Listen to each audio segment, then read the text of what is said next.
शब्द ऋचा बनौँ हर कर्म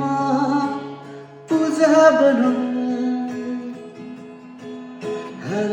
शब्द ऋचा बनौँ हर कर्म पूजा बनौँ निष्ठा बनोस् जीवन धर्म निष्ठा बनोस् जीवन धर्म नित्यानन्द भएर बाँच सच्चिदानन्द भएर बाँच